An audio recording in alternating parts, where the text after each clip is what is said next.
La bienvenida a todos ustedes después de tanto tiempo sin vernos, sin poder estar aquí entre los libros y bueno, en este zócalo que al final de cuentas es el corazón del país. Y bueno, tenemos esta charla tan esperada que es sobre disertaciones y transformaciones en América Latina. Y tenemos con nosotros a ni más ni menos Abraham Mendieta. ¡Te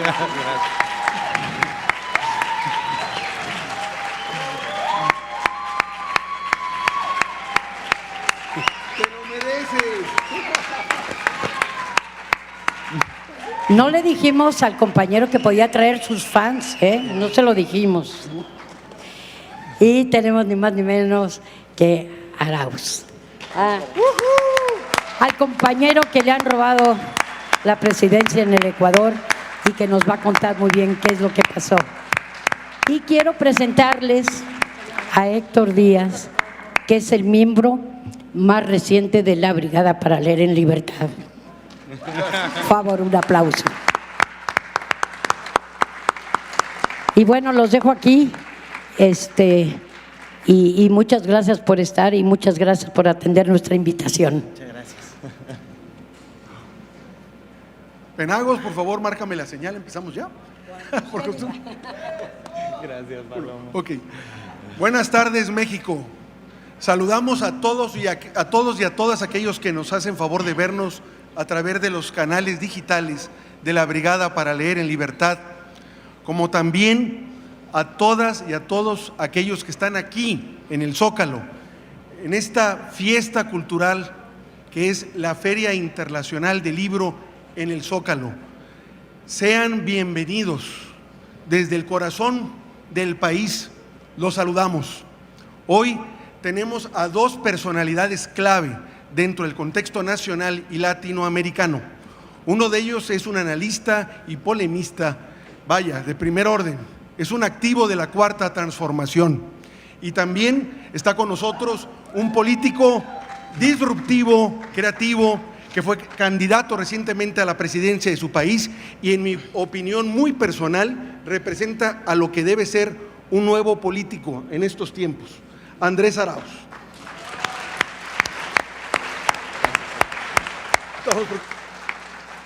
Como bien dijimos, esta es una charla entre amigos y la idea es que ustedes también en un momento dado nos puedan apoyar participando. De entrada me gustaría comentarle a Abraham y a Andrés, ¿cómo ven la situación ahorita del país? ¿Cómo ven los ataques de la derecha? Y esto lo menciono porque ayer recibí yo un WhatsApp de un amigo que representa la asociación Latindad, Carlos Bedoya, en la que me mandaba un mensaje en el que por favor firmara una carta en la que a Andrés Arauz se le estaba amenazando de muerte por estar investigando los papeles de Pandora en su país en relación a la presidencia, concretamente de Lazo, que está totalmente hasta acá con esos papeles. Y obviamente él estaba preocupado, le digo, me dejas más preocupado a mí todavía la situación que me estás comentando de Andrés Arauz. Sabemos que la derecha no perdona porque todo para ellos es negocio y la amenaza de la izquierda siempre para ellos es quitarles el negocio de enriquecerse y siempre a los mismos grupos y no enriquecer o dar la riqueza a todo el país. Pero vamos, los dejo a ustedes que son los que más saben y lo que las gentes realmente los quieren oír a ustedes. A ver, ¿quién empieza, Abraham? ¿Tú primero? Con mucho gusto, dale. Héctor. Bueno, muchísimas gracias a todas y a todos por atender esta convocatoria abierta. Decirles que en la pasada Feria del Libro, que fue virtual, pues yo tuve la oportunidad de presentar algunos de los paneles y de moderar y presentar algunos de los libros. Me acompañó entonces Andrea Chávez, quien hoy es la vocera de nuestra bancada en la Cámara de Diputados. Y pues para mí es un honor. Reconozco que había 3 motivos por los que yo pensé en cancelar asistir a esta, que es una de las invitaciones más honrosas de mi vida. El primero, por lo que evidentemente impone este espacio. Estamos en el Zócalo capitalino, en la Feria Internacional del Libro, en este foro tan grande y tan abierto, pero luego vi que la carpa se llamaba Antonio Helguera. Y Antonio, fue uno de los primeros que cuando yo llego a este país publicó distintos mensajes en redes sociales pidiéndole a la gente que me siguiera, invitándome a distintos espacios, y yo sentía que hubiera sido muy deshonesto por mi parte no asistir hoy al foro Antonio Helguera por ese motivo. Otro motivo fundamental era por la altura de mis interlocutores, no es cualquiera. Andrés Arauz no es cualquiera, mi querido Héctor, son décadas de lucha social enfrentando a poderes que son mucho más grandes que uno. Pero pues pienso, Andrés se está enfrentando nada más y nada menos que a las grandes fortunas de este mundo que esconden su riqueza en las Islas Caimán y en las Islas Vírgenes, y menudo acto de cobardía sería también no presentarme. Por eso muchísimas gracias, Andrés, por venir. Y el último, el que más duda y el que más inquietud me causó, fue porque yo ya no tengo la cabeza en esto. Hace 3 años que mi inquietud principal y mi cotidianidad se basó en responder en medios de comunicación a personajes de la altura de los que pueden ver ustedes en los carteles de Helguera, a Javier Lozano, a Mariana Gómez del Campo y a Felipe Calderón, y eso a veces te saca mucho en la cabeza los pensamientos de la reflexión política, y hace tiempo que no dedicábamos el esfuerzo de tener estos espacios. Sin embargo, creo que merecía la pena. Creo que estamos en un momento de agotamiento del modelo neoliberal que se inauguró por la fuerza de un golpe de Estado en Chile tras la crisis de los 70. El modelo neoliberal nace con un golpe de Estado en Chile. Chile fue el laboratorio de la élite económica de Friedman y compañía para imponer un nuevo modelo político y económico a costa de la violencia, a costa incluso de la desaparición de decenas de miles de seres humanos. Un modelo económico que entra en crisis, yo creo que en 2008, con la crisis de la hipoteca subprime. Y lo más interesante, lo más difícil es entender en qué momento estamos, no solo como país, no solo como región, en el mundo entero el modelo neoliberal entró en crisis. En Europa, especialmente en el sur de Europa, en España, en Italia, en Portugal y, cómo no, en Grecia, las consecuencias de la caída del modelo neoliberal se resintieron como siempre contra nuestra gente más humilde. Creo que la única certeza que tenemos en este momento es que vivimos en un modelo post-neoliberal. ¿Qué hizo el neoliberalismo llegando? Lo primero que hizo fue privatizar derechos reconocidos. Privatizó el derecho al agua, privatizó el derecho a la vivienda, privatizó el acceso a servicios públicos básicos, todos los derechos reconocidos. Los cortó con el parámetro del acceso económico. Yo creo que en ese proceso de reversión nos encontramos, pero no es fácil. Y lo digo desde lo más pequeño, desde la más base. Yo he visto a alcaldes progresistas de izquierdas que llegaron al poder diciendo: vamos a remunicipalizar los servicios de agua, vamos a remunicipalizar los servicios de basura, y no han podido porque hay contratos blindados por décadas. Estamos enfrentando el asedio a nuestras constituciones, estamos enfrentando el asedio a derechos básicos, y el modelo post-neoliberal, que es lo único que tenemos certeza que hay en este momento, agotamiento del modelo neoliberal sin saber para dónde, es lo que tenemos encima de la mesa en la gran mayoría de países. Incluso muchas de las alternativas progresistas que consiguieron enfrentar con éxito en las urnas al modelo neoliberal acabaron aplastadas. Grecia con Syriza acabó completamente aplastado por el poder económico de la Unión Europea. Pero es que Grecia es un 2% del Producto Interno Bruto de la Unión Europea. Y es muy fácil para el poder político y económico dejar a un 2% de la economía por muchos millones de personas que representen en el piso solamente para dar una lección de que no vamos a poder tumbar su modelo. Quiero hacer una última reflexión sobre cómo el neoliberalismo se está defendiendo antes de pasar la palabra, porque me gustaría mucho que fuera un diálogo. El sujeto político de la izquierda siempre fueron los trabajadores, siempre fue la clase obrera. Pero el neoliberalismo no tiene como tal un sujeto político. El neoliberalismo lo que tiene es un perro de presa que sale en su defensa a cuidarlo. No tiene sujeto político porque los fondos de capital internacional no son un sujeto político válido que confrontar. Y por eso Podemos se hacía bolas con la casta. Nosotros acá tenemos que construir discursivamente la mafia del poder. Tenemos que construir un sujeto político al que enfrentarnos, porque esas élites no son como tal un sujeto político. ¿Y cuál es el sujeto político que hoy en México y en gran parte del mundo está defendiendo al neoliberalismo? Los conservadores. Pero creo que es muy importante enunciar qué son los conservadores. Decía Goethe, el escritor, pero lo decía de manera irónica en una de sus novelas, para exponer el pensamiento conservador. Era el personaje que, según él, prefería la injusticia antes que el desorden. Fíjense, el conservador es el que prefiere la injusticia antes que el desorden, en palabras de Goethe. ¿Qué quiere decir eso? A mí no me importa si tú no tienes hospital, a mí no me importa si tu hijo no tiene escuela, a mí no me importa si tú tienes casa. Por favor, no estés molestando en la puerta de mi casa. Es la noción de orden de la derecha conservadora. Pero si no queda suficientemente claro con la frase de Goethe, hay una frase del almirante Rial, que es uno de los que da el golpe de Estado contra Juan Domingo Perón. El almirante Rial dice: nosotros dimos el golpe contra Perón para que el hijo del barrendero muera siendo barrendero, para que el hijo del mesero muera siendo mesero. Ese es el corazón del pensamiento conservador. ¿Y por qué digo que los conservadores son el sujeto político del neoliberalismo?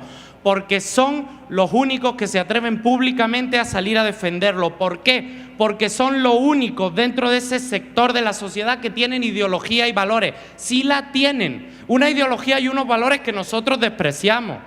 Preferir, por ejemplo, la injusticia antes que el desorden. Una noción de orden entendida como que el hijo del barrendero muera siendo barrendero. Pero son el único sector dentro de la derecha conservadora o liberal que puede públicamente salir a defender un sistema. Ese es el adversario político que estamos confrontando en México. Ese es el punto en el que nos encontramos ahora en la batalla ideológica y cultural. Están un poco perdidos los conservadores. No tienen claro cómo reconstruir su ideología. No saben si atacar a lo que ellos llaman el indigenismo, como dijo Vox cuando vino a México, atacar lo que ellos llaman una malentendida ideología de género. No tienen todavía claro cómo reconstruir su background ideológico y político, pero ellos son el adversario que tiene enfrente el modelo post-neoliberal. Por mi parte. Andrés.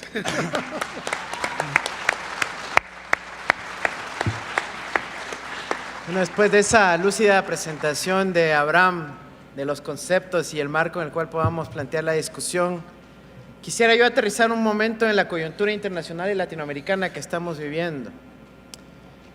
Cuando dices que los líderes progresistas, cuando ganan un municipio, una alcaldía y dicen vamos a remunicipalizar, se enfrentan a estos contratos de largo plazo que fueron anclados por parte del capital, generalmente transnacional, no solo en la legislación doméstica, sino que se apalancan en instrumentos concretos del orden imperial, como es por ejemplo el Centro Internacional de Arreglos Relativos a Inversiones.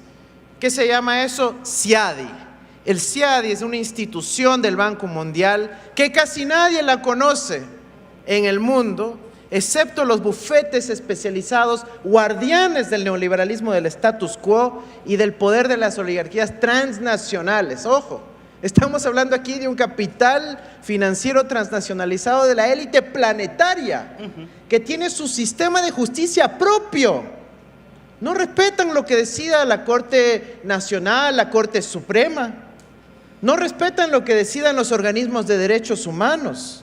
Ellos tienen un sistema de justicia propio basado en el arbitraje, en donde las empresas pueden nominar a los árbitros que actúen como jueces.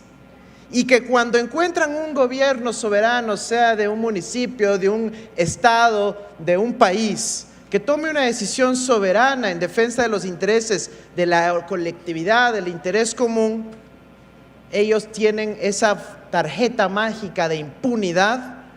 Van al CIADI en Washington, en el edificio del Banco Mundial, y se garantizan la impunidad con los árbitros que defienden los intereses del capital transnacional.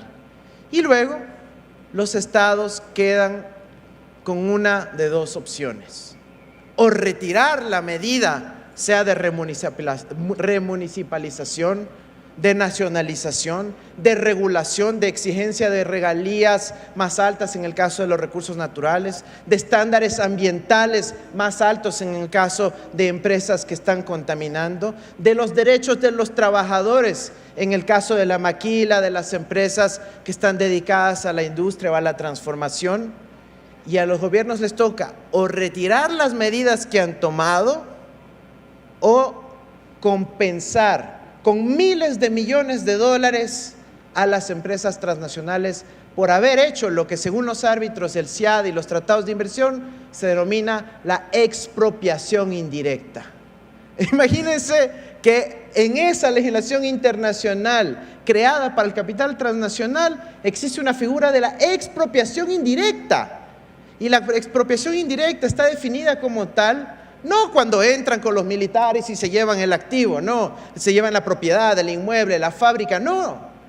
Cuando se afecta sus expectativas de ganancias según los flujos que habían calculado los economistas de la empresa hace 15 o 20 años. Y si no tienen las ganancias esperadas y no pueden repatriarlas a los países centrales, entonces se considera una expropiación indirecta.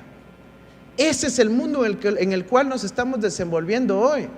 Tratados absolutamente neoliberales, con una instancia de control para hacer que esos tratados se cumplan, absolutamente neocoloniales, en donde la soberanía ha quedado mancillada y destruida. A estados fuertes, a estados débiles, a estados grandes, a estados chicos, en América Latina y en el resto del mundo. Y tristemente, el CIADI fue una de las últimas medidas que tomó el gobierno de Peña Nieto acá en México antes de retirarse.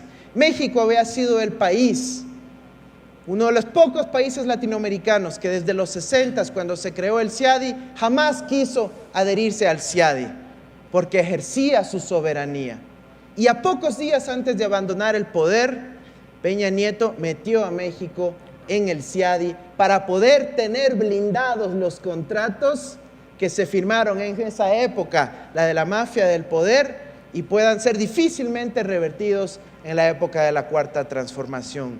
El mundo, Latinoamérica y México tienen que estar atentos a lo que se está discutiendo en el CIADI, en esas cortes secretas llenas de árbitros que están exclusivamente ahí para defender a los intereses transnacionales. Y lo mismo ha ocurrido en mi país. Yo trabajé como ministro en el gobierno de Rafael Correa Delgado, un líder de la transformación del Ecuador. Y nosotros juntamos a la ciudadanía, a la academia, a los expertos, a la sociedad civil, a los sindicatos, a los trabajadores, a los estudiantes, a realizar, junto con el Estado, una auditoría ciudadana sobre el CIADI, el sistema de arbitraje, todos los arbitrajes que había enfrentado el Estado ecuatoriano contra transnacionales petroleras, mineras, etcétera. Y luego de un análisis profundo con expertos internacionales y la sociedad civil, se llegó a la conclusión de que había que salir del CIADI y salir de todos los tratados bilaterales de protección de inversiones que daban este poder omnímodo a las corporaciones transnacionales, a las corporaciones bancarias transnacionales que terminaban minando la soberanía del Ecuador y los derechos colectivos de nuestro pueblo. Y la primera medida sustancial que toma el gobierno de Lasso, que se acaba de posesionar el 24 de mayo, fue retornar al CIADI, violando la Constitución del Ecuador, saltándose todos los pasos para que nuestro Parlamento, que se llama Asamblea Nacional, ni siquiera discuta el fondo del articulado, manipulando a la Corte Constitucional para saltarse los procedimientos. Ahí queda claramente cuál es la orientación y cuál es ese sujeto histórico y sujeto político de las fuerzas neoliberales, el capital financiero transnacionalizado. Y eso nos plantea enmarcar la discusión de la lucha política, social y cultural del siglo XXI, que sí podemos lograr una amplitud, una alianza grande de los sectores que defienden a los intereses comunes ciudadanos y a los amplios de nuestra colectividad, incluyendo a sectores del capital comprometidos con el desarrollo de nuestros países, con el seguir fomentando la posibilidad de garantizar derechos, de generar un modelo sostenible, de generar condiciones equitativas, los sectores de la pequeña, la mediana empresa, el cooperativismo, la economía solidaria, etcétera, etcétera. Obviamente los sectores que se ven representados en un Estado fuerte también, y nuestros adversarios en el siglo XXI, en el marco de esta situación que estamos viviendo, es claramente el capital financiero transnacionalizado. En el momento que estudiemos y detectemos todos los mecanismos y vericuetos y mecanismos de manipulación, incidencia, control, influencia, soborno, cabildeo, corrupción del capital financiero transnacionalizado, podremos saber plantear la lucha política con absoluta claridad y saber vencerlos en este y en las siguientes ocasiones. Eso lo dejo por el momento.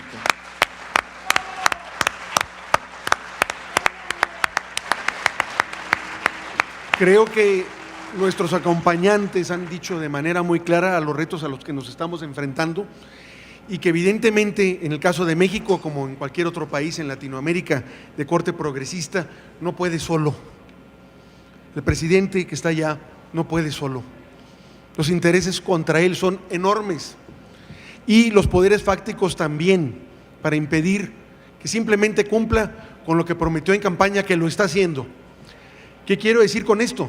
Que nos necesita a todos los que estamos aquí, a cada uno de nosotros, peleando desde su trinchera, y que cuando nos convoque, como tengo entendido por ahí que va a haber una convocatoria de noviembre 20, vayamos todos a estar ahí presentes con él, porque está luchando con nosotros y no van a poder con nosotros, no van a poder. Que, por favor, estoy con dos expertos que sugiéranos qué podemos armar, cómo podemos dar la lucha juntos. En el caso de Ecuador, a mí me duele lo que le está pasando a Ecuador, me duele los ataques que estás sufriendo tú, que estés amenazado en tu integridad física, simplemente por delatar a un corrupto. Eso es un ladrón, es un banquero ladrón que ahora se adueñó del país y no cumple ni siquiera lo que juró por ley cumplir, la ley de su país, al sacar dinero al extranjero. Miren, el colmo. Te cuento un poquito de eso porque está en la extrema coyuntura, de hecho, desenvolviéndose en estos momentos en el Ecuador. En el Ecuador tuvimos una ley que fue aprobada por referéndum, con mayoría de la ciudadanía, que decía que los servidores públicos, quienes trabajábamos en el Estado, y los candidatos que aspiran a dirigir los destinos del país, no puedan tener cuentas offshore en paraísos fiscales, no puedan tener empresas fantasmas donde se esconda su patrimonio, porque evidentemente es una enorme sospecha de para qué quieren tener empresas secretas en guaridas fiscales. Y sin embargo, este banquero dijo que se había deshecho de todas sus empresas fantasmas en el exterior antes de la candidatura en el año 2020, pero, oh sorpresa, hace una semana tuvimos la revelación de los Pandora Papers. Tuvimos la revelación de los Pandora Papers que muestran los correos electrónicos entre los abogados de Lasso y Lasso, en donde dice: haz como si desinvierta, haz como si me deshago, pero yo retengo el control a través de un abogado testaferro. Y esos correos son absolutamente incriminatorios. Y eso es lo que revela Pandora Papers. Las empresas mencionadas ahí jamás habían sido declaradas a las autoridades tributarias de nuestro país. Esto es un escándalo mundial, es la vergüenza planetaria. El señor Lasso ha puesto al Ecuador en los titulares del planeta, pero para vergüenza de nuestro país. Y sin embargo, él no tiene la cara de inmediatamente renunciar. Por eso estamos haciendo un llamado a su destitución, como está ocurriendo también en Chile, en el caso de Piñera, como está ocurriendo con la vicepresidenta de Colombia, Marta Lucía Ramírez, que también se le detectaron empresas en guaridas fiscales, y como resulta que ocurre con la derecha conservadora en toda América Latina. La derecha conservadora en América Latina tiene un proyecto desnacionalizante de destruir el poco tejido productivo, social, cultural que hemos logrado en la región a partir de la voluntad de los pueblos y los liderazgos progresistas, y ellos buscan permanentemente la desunión, el divisionismo y seguir planteando sus intereses como élites primero. Por eso yo saludo y realmente admiro la voluntad del presidente López Obrador, que desde que reunió a los presidentes acá en Chapultepec para conmemorar el aniversario del natalicio de Simón Bolívar, ha asumido un liderazgo potente en la región desde ese momento para lograr la integración de América Latina que tanto necesitamos entrando al siglo XXI. El siglo XXI necesita bloques grandes como representa toda nuestra América. No podemos lograr con países de forma individual. Por eso el relanzamiento de la CELAC es tan importante. Pero yo creo que merece este relanzamiento una nueva dimensión. No solo la integración entre estados o gobiernos, no solo que entre presidentes haya camaradería y se lleven bien y puedan tener llamadas telefónicas o creen un grupo de WhatsApp. Necesitamos que haya integración de los pueblos, que haya intercambio educativo, académico, cultural, deportivo, científico, que podamos tener becas de integración regional, que haya unidad de los pueblos y nacionalidades indígenas de nuestra América en espacios comunes, que el movimiento de trabajadores de América Latina sea uno solo y potente y unido, que las mujeres estén unidas y asociadas en toda nuestra América para poder llevar a cabo esa agenda para lograr finalmente la igualdad y una lucha para defender también a nuestro planeta, pero de esa escala planetaria y evidentemente escala latinoamericana. Esa ahí te la dejo, Abraham, para seguir.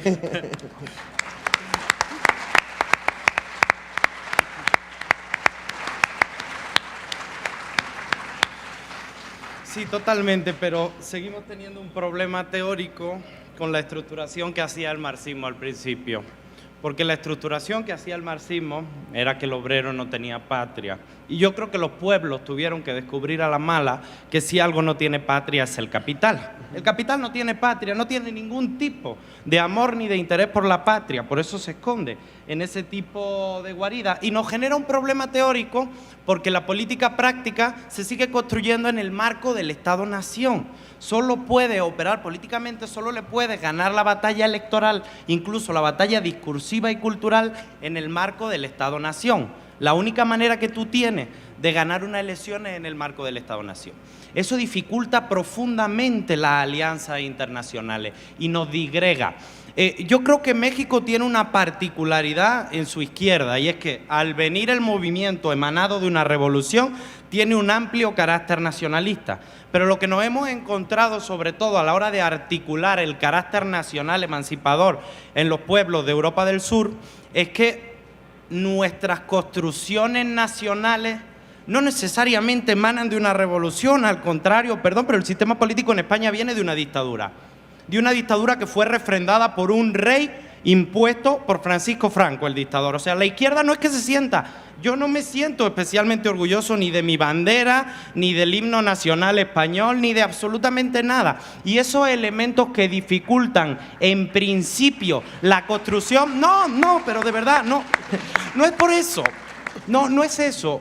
Es peor, es un poco peor que eso, porque te impide hacer una construcción política en la que tú te reconcilias con los elementos nacionales de tu propio pueblo, porque la derecha española tiene una narrativa discursiva que va desde el Cid Campeador y Hernán Cortés hasta nuestros días, Tienen 500 años de historia perfectamente estructurados en una narrativa en la que tú no existes, y eso es un verdadero problema a la hora de hacer política, porque nosotros perdimos con una guerra y con un golpe de Estado el gobierno legítimo y democrático de la Segunda República y no tienes bases sólidas con las que construir un nacionalismo emancipador como sí tiene en México, donde el sistema político emana con todo lo que ya sabemos, por supuesto, pero de una revolución. Y aquí hay un pueblo que entiende la importancia del Estado, y aquí hay un pueblo que entiende que el Estado tiene obligaciones con la ciudadanía, y aquí hay un pueblo que se enorgullece de sus símbolos nacionales, pero a nosotros nuestros símbolos nacionales nos los impuso una dictadura con la guerra civil. Y es un verdadero problema porque nosotros tenemos que hacer política dentro del Estado-nación. Les vuelvo a poner el ejemplo de Grecia. Si les conseguimos ganar una batalla en el lugar que habían destrozado, conseguimos que la izquierda democrática llegara al gobierno en Grecia, enfrentándose a la Unión Europea, enfrentándose a la Troika, enfrentándose al pago de la deuda. Pero en 3-4 años los aplastaron. Los aplastaron porque era el 2% del Producto Interno Bruto de Europa. Pero ¿cómo le hace? Porque la única manera que tiene de ganar una batalla política es dentro del marco del Estado-Nación. Y también siento que tras la caída del muro de Berlín, que por cierto a nosotros se nos cayó encima, la izquierda renunció a dar una batalla comunicativa. La izquierda se quedó muy cómoda con llevar la razón. Y es que una de las banderas que nunca conseguimos quitarle a la derecha, que nunca conseguimos derrotarle a la derecha, fue la bandera del miedo. Y me vuelvo a pelear con la teoría marxista clásica, porque el marxismo decía que tú, obrero, no tienes nada que perder salvo tus cadenas. Y es mentira. Quien menos tiene es quien más tiene que perder lo poco que tiene. Porque lo único que tiene es miedo, porque tú cuando tienes un contrato de 1 mes y medio en un McDonald's no tienes certeza de absolutamente nada. Y si algo nos robó el neoliberalismo en términos individuales fue la certeza de tener un trabajo fijo, la certeza de tener una vivienda, la certeza de un elevador social que funcionaba, porque los liberales bien que dicen, no, esfuérzate, no, trabaja y saldrá adelante, no rompieron el elevador social. Mi papá, siendo mesero, pudo comprarse su casa, su vivienda en propiedad a los 20 y tantos años. Eso es algo que para mi generación es prácticamente impensable. El neoliberalismo rompió la certeza y además nos acotó a hacer política en el marco del Estado-Nación cuando las decisiones no se toman en el Estado-Nación. Por eso Andrés decía, el sujeto político son los capitales internacionales, por supuesto, pero ¿cómo enfrentamos de manera nacional a los capitales internacionales?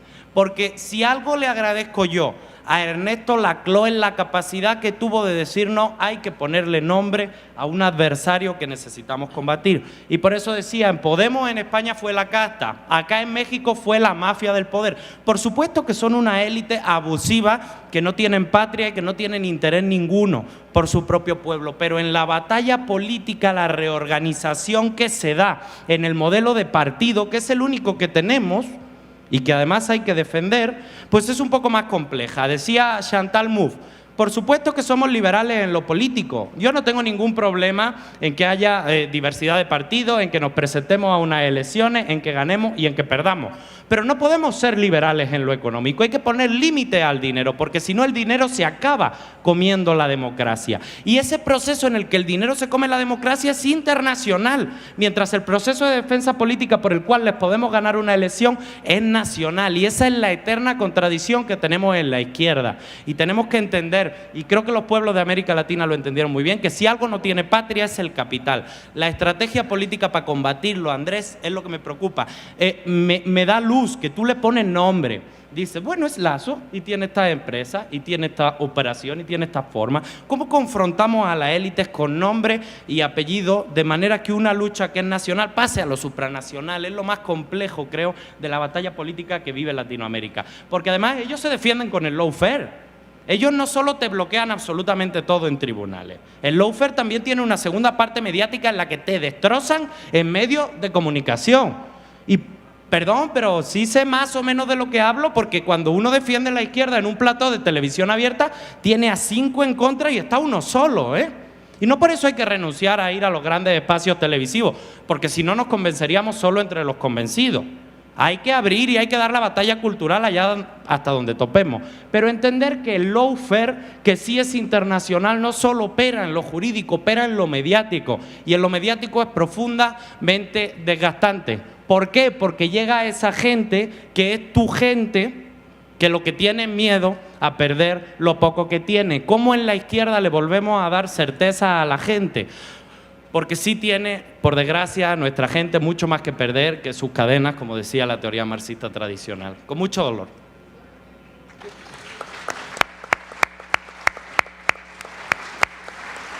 ¿Qué opinas, Andrés, de lo que acaba de comentarnos Abraham? Ahí está el reto, ¿no? Ahí está el reto en cómo podemos lograr la unidad de las fuerzas progresistas en cada, digamos, ámbito nacional y convertirlo en algo equiparable a la fuerza del dominio que tiene el capital financiero transnacional.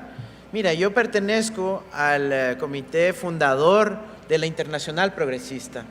La Internacional Progresista es un espacio joven que está creciendo, pero que ha tenido una repercusión ya importante a nivel latinoamericano y mundial, en donde buscamos grandes alianzas de las fuerzas progresistas, tanto de América Latina como de África, Asia, Europa, incluyendo Estados Unidos y Canadá, para poder aglutinar los intereses comunes nuestros en los distintos parlamentos a nivel mundial, en los distintos ámbitos de la lucha social, en la calle, en la Amazonía, en los distintos espacios donde podamos encontrar intereses comunes y hacerlo en equipo, hacerlo trascendiendo las fronteras. No es una tarea fácil, es una tarea muy difícil, pero tiene que hacerse. Porque el capital transnacional tiene el Foro Económico Mundial, tiene el Club de Bilderberg, tiene todos esos espacios en donde la élite planetaria llega a acuerdos respecto a su orientación del planeta. Y no son conspiraciones, son espacios concretos de deliberación entre las élites en donde acuerdan mecanismos para seguir preservando su poder económico, político y cultural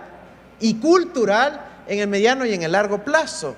¿Y que entonces nosotros no lo vamos a hacer? Por supuesto que tenemos que hacerlo. Y ahora, afortunadamente, las tecnologías de información, la multiplicidad de posibilidad de comunicarnos en distintas lenguas nos permiten encontrar sintonías entre todos nosotros. Ahora, ese diálogo tampoco puede hacerse exclusivamente a nivel de las élites, de los liderazgos progresistas.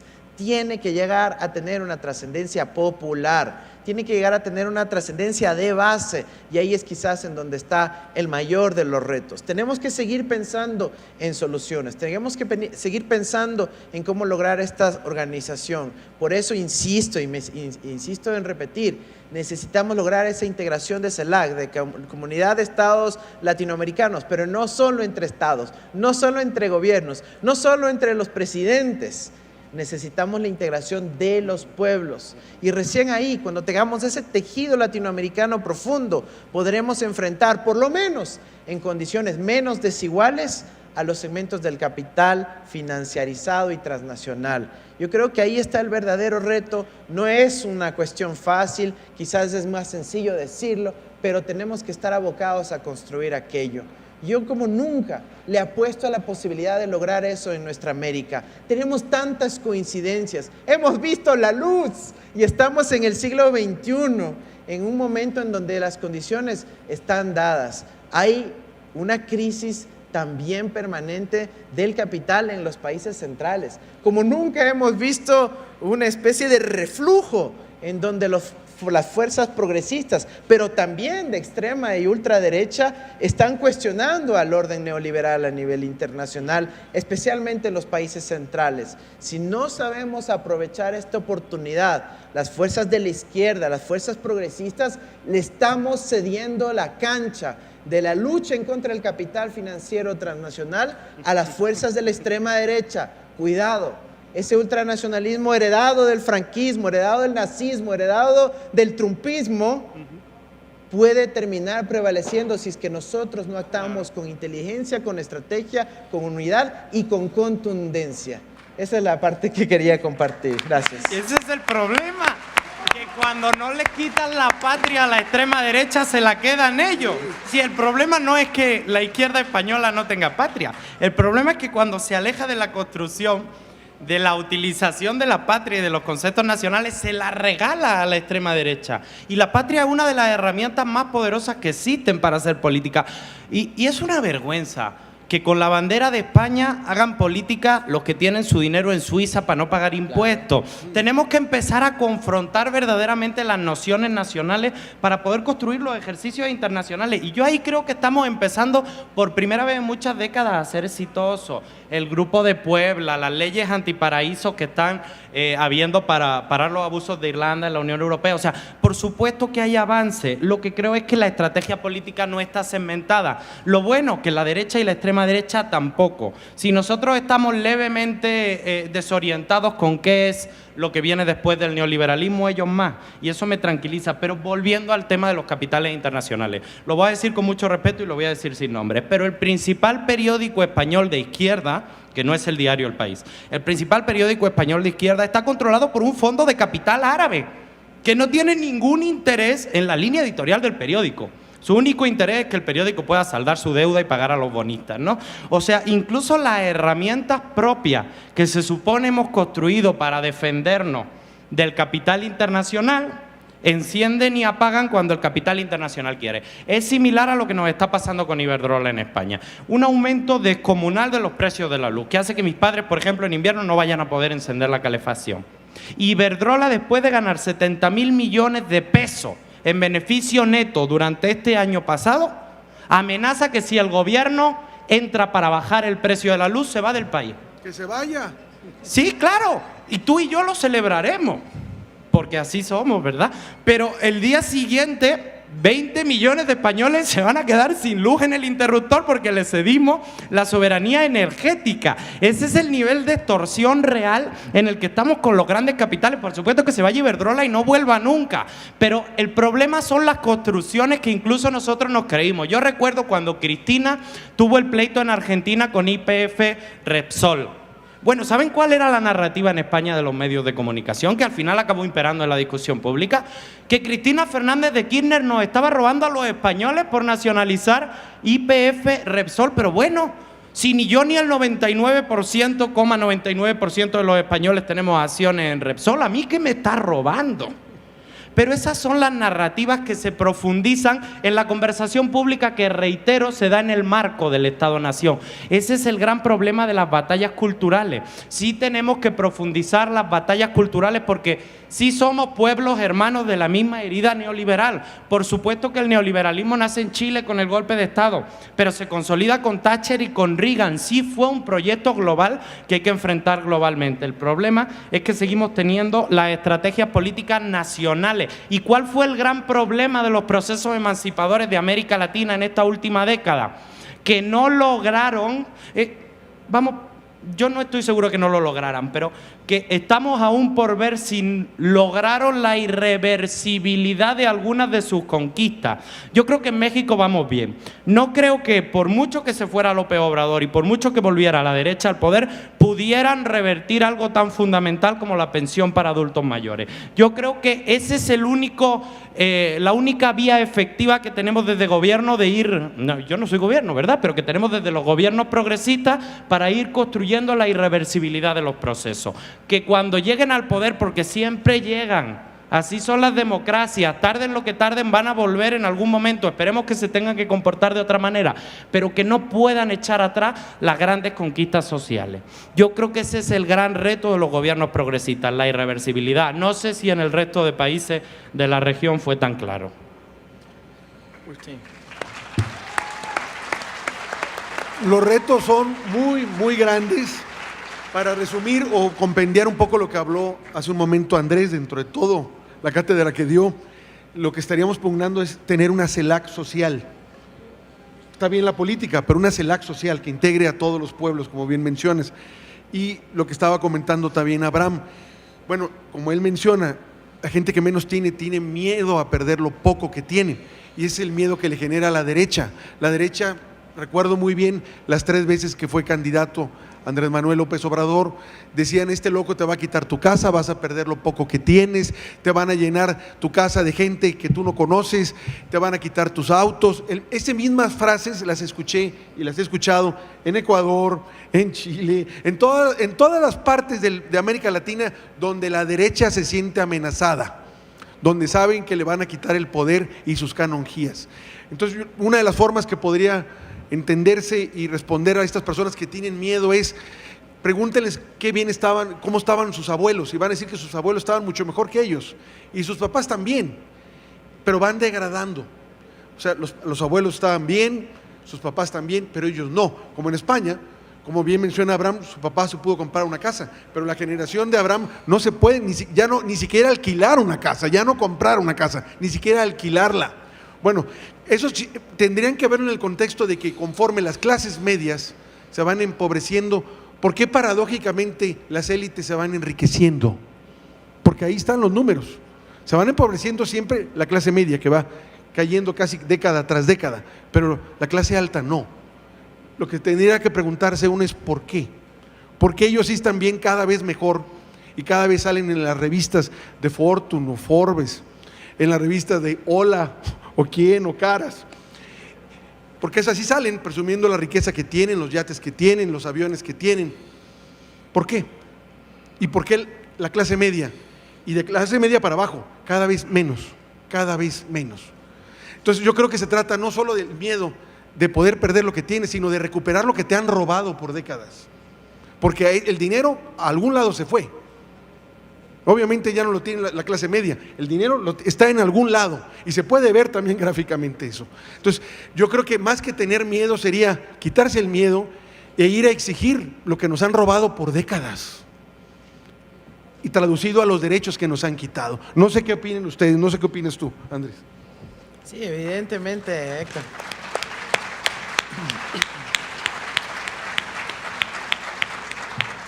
Ha habido un proceso de acumulación por despojo, además, por eso es el robo y se siente así.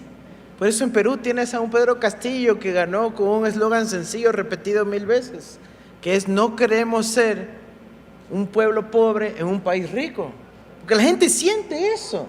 Y dice: pero me saco el aire trabajando todos los días. Trabajo más que antes. Vemos que sí se genera riqueza, pero no se está distribuyendo. Está apropiándose en pocas manos. Y ni siquiera la veo en el hogar, en la casa de los ricos, sino que es como que se esfumara.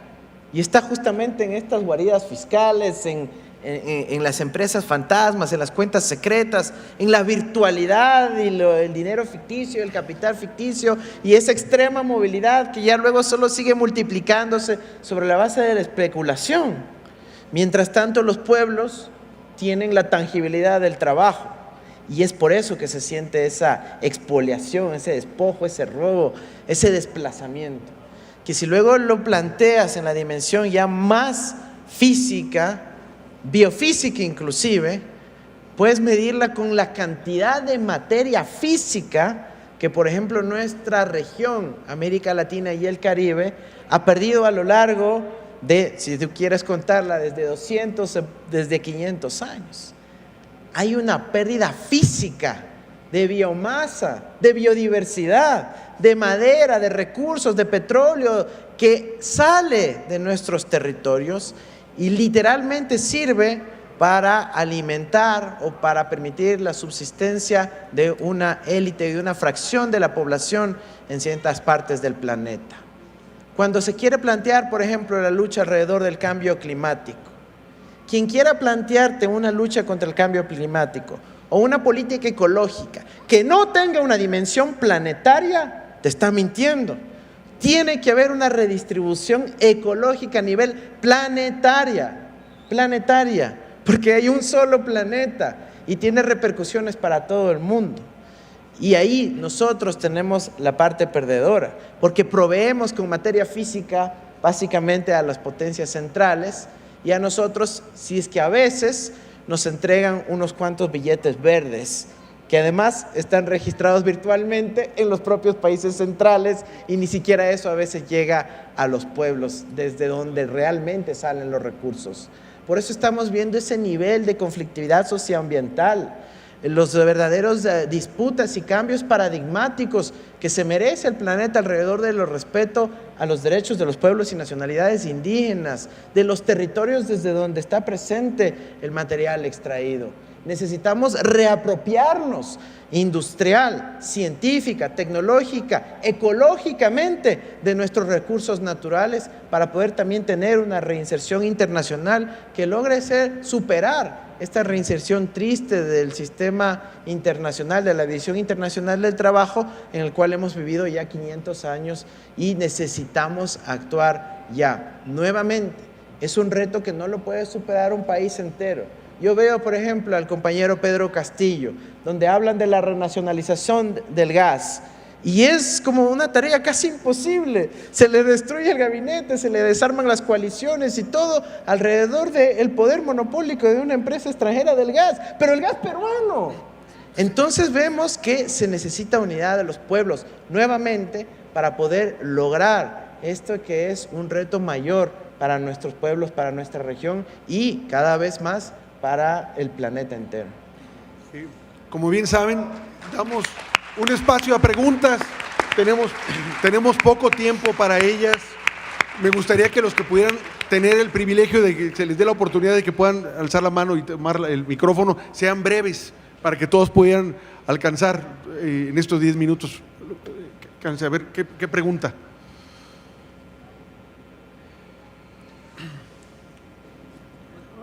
Buenas tardes. Bueno, una pregunta muy rápida. Para los panelistas,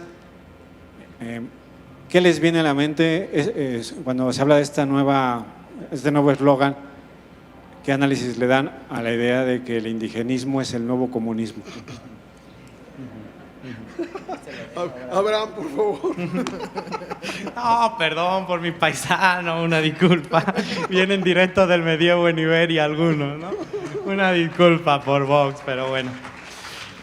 Ustedes se vengaron, ¿eh? Nos mandaron a Felipe Calderón allá a Madrid una semana, no fue gratis. Amor con amor se paga. Miren, es parte de lo que decíamos en un inicio. Si la derecha, y esto sí lo pienso, los conservadores, como grupo de choque, como el único grupo de choque político que puede defender los intereses del neoliberalismo, tienen valores. Pero tienen valores que, como dijimos en un primer momento, a nosotros nos parecen horrendos. La frase de Goethe, preferir la injusticia al desorden. La frase de Rial, que el hijo del barrendero muera siendo barrendero. Valores estructurales que construyen su noción de orden. Bien. El problema es que incluso esos valores y esa ideología que a mí me parece deleznable pero que existe, no es suficiente para dar una batalla contemporánea. Y la extrema derecha está necesitada de pretextos para seguir políticamente en el marco de la discusión pública y aún no lo encuentran. La lucha contra el fantasma del comunismo no necesariamente funciona y mucho menos acá. En Madrid, en determinados espacios puede tener incidencia, aquí no. La lucha contra el indigenismo de la que habla Vox es solo su narrativa internacional para posicionarse ellos en España. Si aquí Vox no viene a hacer política aquí, están utilizando a los lambicones panistas para poder hacer política en Madrid. Tenemos que entender que es un discurso no de ida y vuelta, es solo un discurso de ida. Y luego, otro tema que utilizan mucho, el tema de la ideología de género. ¿Por qué utilizan esos discursos? Porque, según ellos, enfrentan y combaten los movimientos que han sido profundamente exitosos, como el movimiento feminista, como el movimiento ecologista, como el movimiento de liberación de los pueblos en América Latina, ¿no? Ellos entienden que a través de la articulación de esos discursos pueden hacer movilización social. Sin embargo, creo que la derecha está muy acotada. Creo que si nosotros, como decía, no sabemos muy bien qué viene después del neoliberalismo, ellos menos, pero son la única fuerza política de choque que tiene el neoliberalismo para defenderlo. Por eso ese tipo de discursos, reitero, exportados directamente del medievo. Pero pues, lo decía López Mateo, para cuando uno recibe a extranjeros con ínfulas de hacer daño al país, como son los de Vox, también tiene que haber traidores nacionales que le abren las puertas, que le escuchan y que les dan micrófonos, ¿no? Yo creo que tenemos que hacer cordón sanitario a esa derecha mexicana que intenta traer lo peor de la derecha medieval.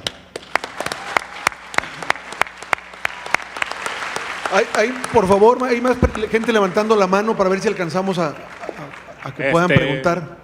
Buenas tardes. Mi pregunta es, ¿qué se necesita para hacer que la gente no crea en los medios de comunicación de todo lo que dicen de la desinformación? Que dicen que Andrés Manuel es un presidente que te va a llevar al comunismo, te va a llevar a todo y puras mentiras dicen. ¿Qué se necesita hacer para que la gente deje de creer todas esas mentiras de los medios de comunicación? ¿La contestas? No, tú dale. Bueno, es uno de los retos más grandes, ¿no? Yo de ahí voy a pedir una mano a Abraham también que me ayude a complementar, pero hemos visto cómo los grandes medios de comunicación han ido también evolucionando en sus estrategias, ¿no? Antes tenían el control exclusivo de la televisión, de los grandes periódicos, pero ahora han llegado a colonizar espacios inclusive que pensábamos que eran más abiertos y democráticos y horizontales, como las redes sociales. Pero resulta que ahora, si tú analizas el contenido que te llega a las redes sociales, también está dominado por los famosos medios de comunicación hegemónicos. Ahora, las circunstancias del siglo XXI nos dan oportunidades. No va a ser una lucha sencilla, pero hay oportunidades. Tenemos la posibilidad de crear nuestros medios independientes. La tecnología es tal que ahora, con bajísima inversión, podemos tener nuestro propio medio de comunicación. Podemos aliarnos con medios de comunicación estudiantiles, universitarios, comunitarios, sociales, de distintos espacios de la colectividad para poder generar una contranarrativa a la de los medios hegemónicos que defienden a los intereses del capital. Tenemos que ir a revolucionar los marcos jurídicos y técnicos a través de los cuales opera el espectro radioeléctrico, generalmente a nivel nacional o estadual, para que podamos tener la democratización del espectro radioeléctrico con televisión y radio digital en donde los ciudadanos podamos emitir nuestra comunicación y no tener que depender exclusivamente en el mensaje que viene de los validadores únicos de los medios de comunicación hegemónicos. Tenemos la posibilidad de organizarnos por fuera también de los canales de las redes sociales hegemónicas. Este es aún un reto más difícil, pero cuando nosotros participamos en el debate, por ejemplo en Facebook, tenemos que darnos cuenta que estamos jugando un juego, estamos jugando al fútbol, tenemos a los equipos de fútbol respectivos y la pelota y el árbitro, pero la cancha y el árbitro y todo el estadio le pertenece al adversario. Estamos siempre jugando en la cancha de ellos. Tenemos que avanzar y la 4T tiene un reto ahí pendiente hacia la soberanía digital, hacia la soberanía de la comunicación. México sí tiene la dimensión, es un país grande, con un pueblo grande, una población enorme y tiene la suficiente capacidad de poder negociar una soberanía en el ámbito digital. No podemos imaginarnos en el siglo XXI con un nuevo colonialismo digital. Esta es nuestra oportunidad para que México, así mismo como está liderando la CELAC y se crea la CELAC social, también cree la CELAC digital, que nos permita tener el respeto a nuestras identidades, a nuestros valores, a nuestras prioridades sociales y no a las de segmentos del capital transnacional o a las de unas élites desconectadas de los intereses del pueblo y de la patria. Eso es lo que debemos hacer. Muy buenas tardes. ¿Cómo podemos acabar con el discurso de la ultraizquierda que nos ha repetido desde el inicio de este gobierno? AMLO asesino, AMLO feminicida, que nos han impuesto intelectuales como Denis Lesser, Javier Sicilia o uno que otro, que mejor no vamos a mencionar. Sí, por supuesto hay gente que está muy enojada con la llegada de Andrés Manuel al poder, sobre todo aquellos que monopolizaban los espacios mediáticos y de opinión. Pues en este país no se podía hablar de libertad si no era Enrique Krause el que opinaba, no se podría hablar de democracia si no era la señora Denise Dresser la que opinaba, no se podía hablar de muchos temas sin esa élite permanentemente subvencionada por los distintos tipos de poder.